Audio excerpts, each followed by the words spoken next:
dumb, stupid peasant boy. Hurry up and pour me a cup of tea. Man, why you gotta be like that? Can't you ask nicely? No. Night Fae demon hunters are just inferior and can never match the eloquence of a Venthyr DH. So please do as you're told. That's not true. I can DPS way better than your RNG ass and look better while doing it. Glitter Bubble loves and hugs. Glitter Bubble loves and hugs. Glitter Bubble loves and hugs. Yay! Disgusting wretch! You will never learn the true and elegant ways of the Havoc. Elegant? I'ma just fart some bubbles for my Brutus on Soul Shape and check out talents, gear, tier sets, legendaries, And more! and more. Glitter Bubble loves and hugs. Glitter Bubble loves and hugs. Glitter Bubble loves and hugs.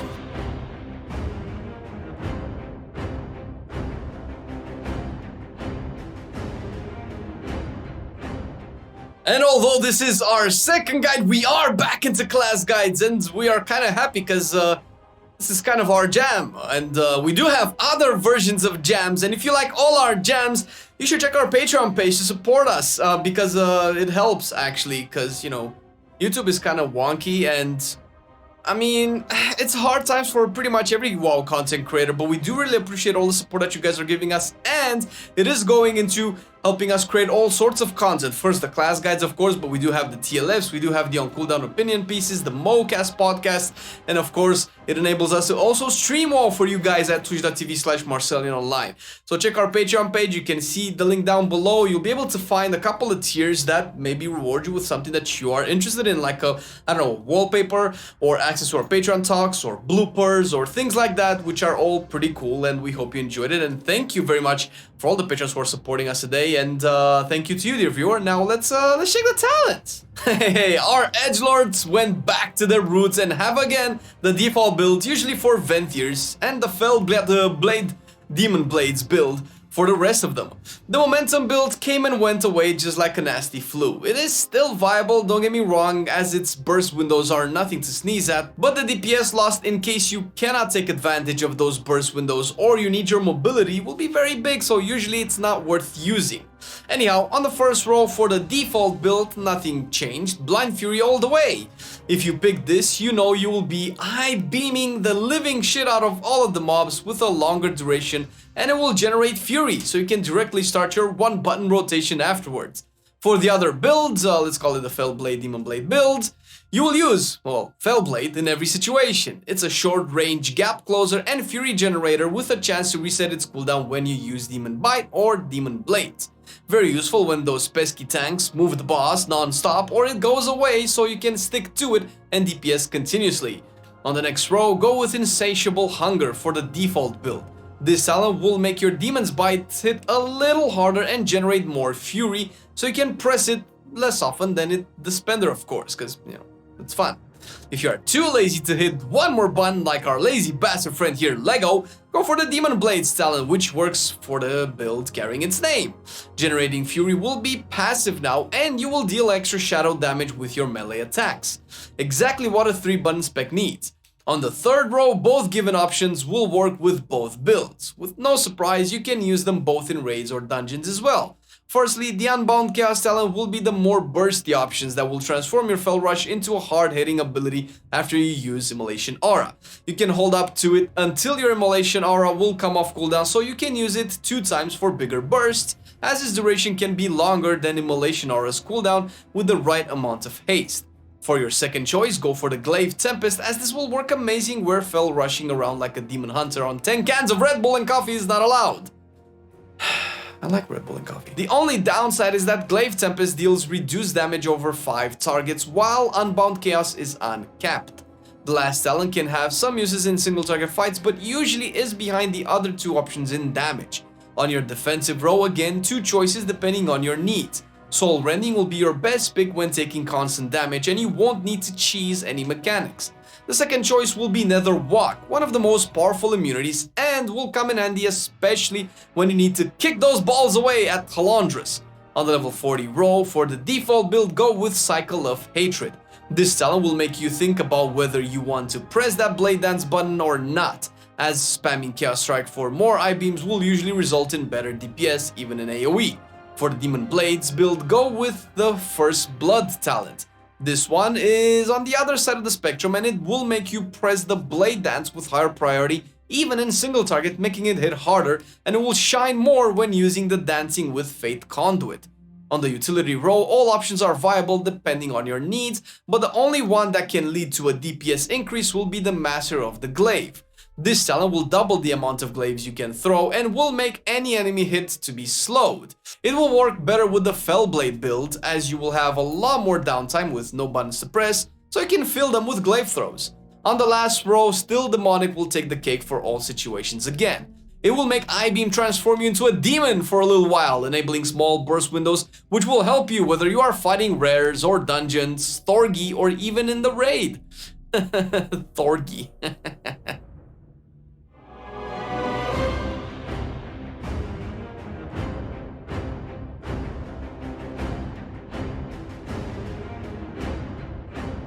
Yay, back to stat priority, and yay, back to simming your character as the best way to find what stats you need the most. And yay, what better way to do that than with our simming video, of course, after you watch this one.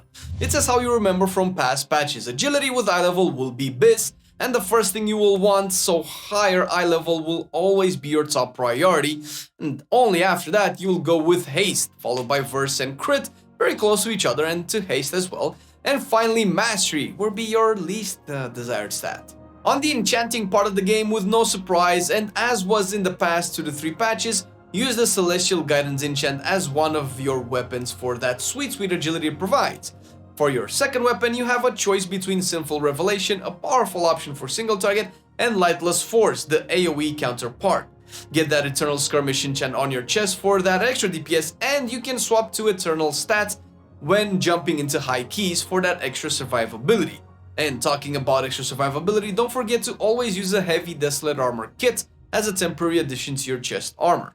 On your boots, use the Eternal Agility enchant for more agility and better DPS, of course.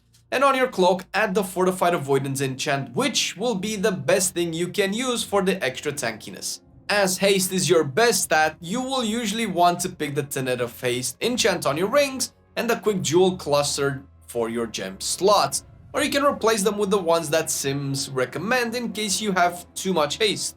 For your alchemical needs, the Flask of Power will come in handy and will never let you down when it comes to your DPS. As for potions, Spectral Agility will come in handy when facing mixed content. Use the Potion of Phantom Fire for single target situations or the Potion of Empowered Exorcisms for extra AoE, of course combined with the Shadow Core oil on your weapons. When your inner demon is hungry, calm it with the Feast of Gluttonous Hedonism. For that agility it comes with. Or go for the Tenebrous Crown Roast aspect for the haste, ideal when doing dungeons if no one has any feasts.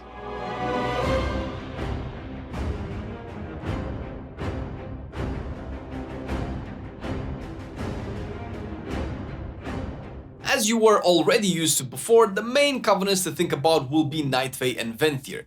The Night Fae will shine more with the solo legendary on at the beginning and will be the best in AoE. They will provide you with the Hunt Covenant specific ability, a 50 yards charge that will damage your target and leave a dot on it and on up to 5 other targets in its path. The signature ability will be Soul Shape and it will provide you with a small dash and some movement speed increase, and you can turn it into all sorts of animals when using it. All soulbinds from this covenant will be useful, but the one that will shine the most in single target will be Dreamweaver. With his 3 potency conduit path, you will have access to some useful abilities like Pod Tender, the best trait for progression that will provide you with a very powerful cheap death, and for Lego is necessary cause his ass charges all over the place. I think his mom feeds him too many coffee beans. The next noticeable trait will be the Field of Blossoms. It is, as it sounds, the hunt will make you drop a Field of Blossoms when it hits. That will give you a bunch of haste as long as you can stay in it. If you cannot stay in it, then we suggest you swap to Nia. The Waking Dreams trait will come next and it will be a defensive trait providing you with a shield when you fall under 80% HP. The final trait in Dreamweaver's arsenal will be Dream Delver, and it will buff you with a flat 3% extra damage to every target you touch. In AoE and Mythic Plus, you will want to swap to Corraine, as his arsenal will excel more in these situations, even with double Legos. With the 2 potency conduit path, the Wild Hunt tactics will begin Corrain's big bag of tricks and will give you a 10% damage increase when fighting high HP targets. The first strike trait will be worth sacrificing a potency conduit for and will provide you with a bunch of crit when damaging a new target before they damage you. Finally, the Wild Hunt stratagem trait will be a half Wild Hunt tactics that will work only on low HP targets that recently buffed you with Wild Hunt tactics. Haha!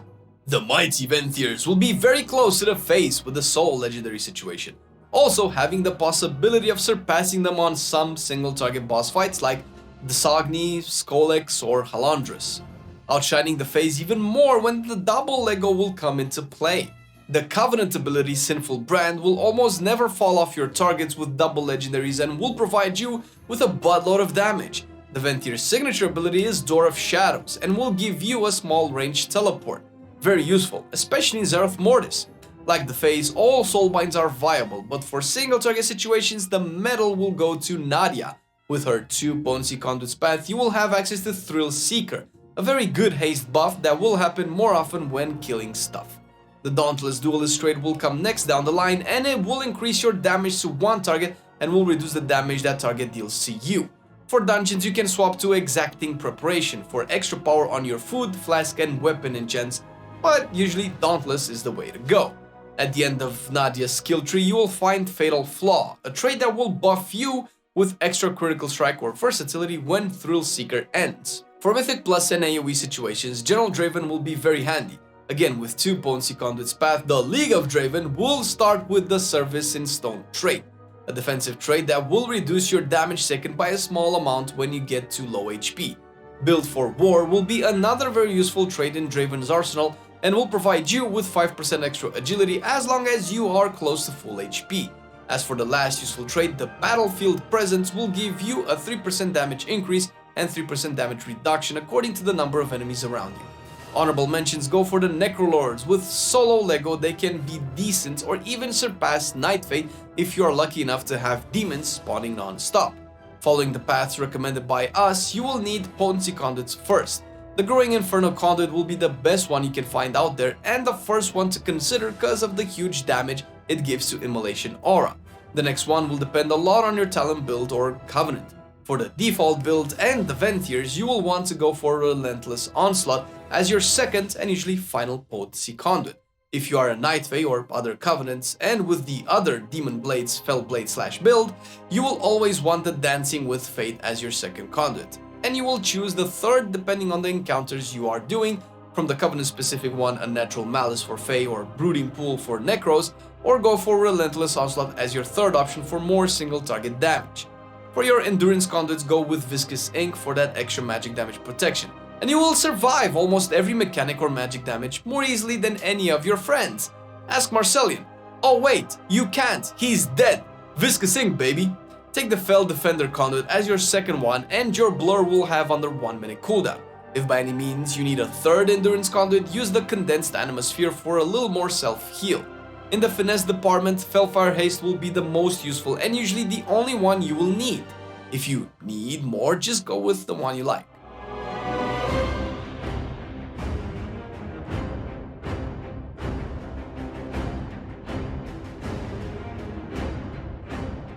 The new patch will come with new trinkets, but you will still have to farm the old ones, so don't worry. So go to the other side dungeon as you will have 2 very powerful trinkets, one for single target damage, the Shadow Grasp Totem, and one for AoE in the Inscrutable Quantum Device. Your next stop will be Plaguefall. Here you'll have 2 very powerful trinkets and a weapon. The File of Putrefaction will be the first one, surprising no one, but it seems that this time Infinitely Divisible Woos is a lot more powerful. From the raid, the cache of acquired treasures from the Artificer boss looks to be very powerful in both single target and AoE, despite it having a very long cooldown. Another very powerful trinket for single target and easy to get from the raid will be the Bells of Endless Feast from Skolex, usually the second and very easy boss. For the weapons, you won't really have special effect weapons. The best one you can find will be the Alandian's Tortured Twin Blades from the Lords of Dread boss for the high level it comes with, and Bistats. As often, you can use the Pogstorm Longsword of Pestilence from the Plaguefall, but preferably from the Vault with the highest eye level you can get it at, or any 278 eye level weapons from the weekly vaults. Finally, our double legendary dreams come true, but it will be possible starting from the 5th week, depending on when you watch the video. So until you finish the campaign and get that Unity belt, you will be stuck with 1 legendary. For your Demon Hunter, the Burning Wound legendary will still be one of the best ones for single target. And high keys. Build it on your cloak slot and you are good to go and pawn those mobs with the power of an empowered immolation aura. If you are Venthyr, their Covenant legendary Agony Gaze will be a must to build on your pan slot and using it until you will disenchant it for Unity. This legendary will increase Sinful Brand damage, and whenever your I-beam hits a target affected by the brand, it will increase your brand duration. And for AoE, you can swap to your Collective Anguish legendary to bring your Vengeance buddy to use Fell Devastation every time you use I-beam. Build this on your Bracer slot for a free socket. When the double legendary kicks in, the RNG gods will make you the best at single target fights as a Venthyr. You'll have to recover all Soul Ash and Soul Cinder from your Covenant specific legendary and build Unity on a good spot to not come into conflict with other 285 items you can get from the raid, and to get the most amount of primary stats you can as well. You should know Unity by now is the legendary that gives you this Covenant specific legendary effect and changes when you swap Covenants, so you don't have to craft more than one. The best place to build it for your Demon Hunter will be on your head slot for the most amount of stats, but if you can get the 285 hands and belts from the last 2 bosses, then you can swap your Unity to your boots or ring slot. But how can I combine the Unity legendary, Flame? Well, listen here, my dear thirsty for information friend. Firstly, as a Venthyr, you will combine your Unity with the Dark Glare Medallion legendary. As it is in its name, a medallion you will build on your next slot to start praying to the RNG gods for more I-beam resets. Add to that the RNG from the Cycle of Hatred talent, and if you are lucky enough, you will never have to cast Sinful Brand ever again in a boss fight. For AoE, regardless of the Covenant that you are, combine the Unity legendary with the Collective Anguish option. You already know from earlier the effect, and it will be even better combined with the Unity. As for your Fey Demon Hunter on high keys, you can still combine Unity with the Burning Wound legendary for the best outcome you can have in those situations. Finally, after 1.5 of another expansion, Blizz finally gave us the tier pieces we all cried for. Finally! I can get a cool effect and summon random demons from within or the nether so I can benefit from my Legion passive? No, sorry. Here, take 20% extra damage on your Chaos Strike and Blade Dance and their meta equivalent spells as your 2-set bonus. You serious? That's boring? But Destro Warlock can randomly summon demons? Why can't we do it? And when the demon expires, we could get meta cooldown reduced in some random effect. No. For 4 pieces, you just have 6 seconds of more meta, and you can reduce its cooldown for every Fury used. Fuck this! I wanna go back to Legion.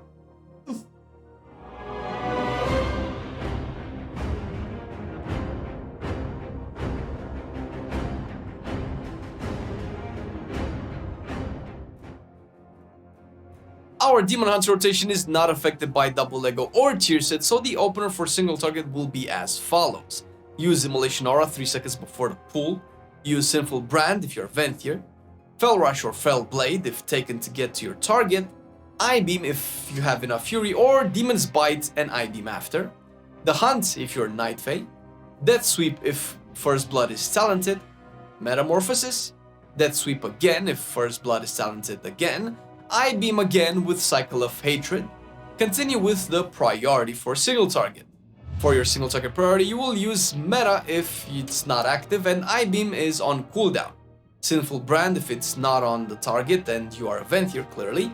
Fell Rush with Unbound Chaos. I-Beam next. The Hunt if you're a Night Fae. Glaive Tempest on cooldown if talented. Immolation Aura. Death Sweep or Blade Dance on cooldown. Ignore if you're using Cycle of Hatred. Fell Blade if talented and you're under 80 Fury. Annihilation or Chaos Strike if you are above 50 Fury. Demon's Bite as a filler. Fell Rush or Throw Glaive if nothing else is available and you're running the Demon Blades talent build. The opener for multi-target changes very little from the single target as the high priority ones already cleave. You'll need to keep in mind only that to use your cooldowns when available, and talents like Cycle of Hatred, which will favor using Chaos Strike instead of Blade Dance even in AoE if you can use one more I-Beam for that pack, or else on 3+ targets if they are about to die, just use Blade Dance or Death Sweep. We joked around about the spec being a 3-button push rotation spec, but it's really not that simple to master it, as with any other spec in the game, of course. And if you do want to learn more about the spec, you should check the Felhammer Discord channel, where you will find a lot of very experienced demon hunters that will teach you and answer all of your questions about anything related Havoc, of course. And you'll find other written guides with more explicit details about all the advanced things that Havoc can do. And you'll also find their Shadorak, one of the top Havoc boys. We've had him on our podcast as well, who helped us understand and make sure that we got Havoc just right. Thank you, Shadorak, for helping with the feedback of the guide. You rock, my man, as well as our patrons who rock really hard for supporting our content. Thank you very much, ladies and gentlemen. You make this possible in these trying times with World of Warcraft and the YouTubes. It's kind of difficult to make content, and we actually couldn't have done it without you guys. Really moment of honesty here. So thank you very much. If you, the viewer, want to support our channel a little bit more and see what all this is about, you can check the Patreon link down below, see if there's anything that you would be interested in. Thank you for watching the video. See you next time. I've been loving it then, I still love it now. Still, I play WoW. Still, I play WoW. Getting better every day, let me show you how. Cause still, I play WoW. Still, I play WoW. It's getting harder to stay, but at the end of the day, it's a guilty pleasure, so just log in and play. Whether it's classic or retail, I'ma do a /bow. Still, I play WoW.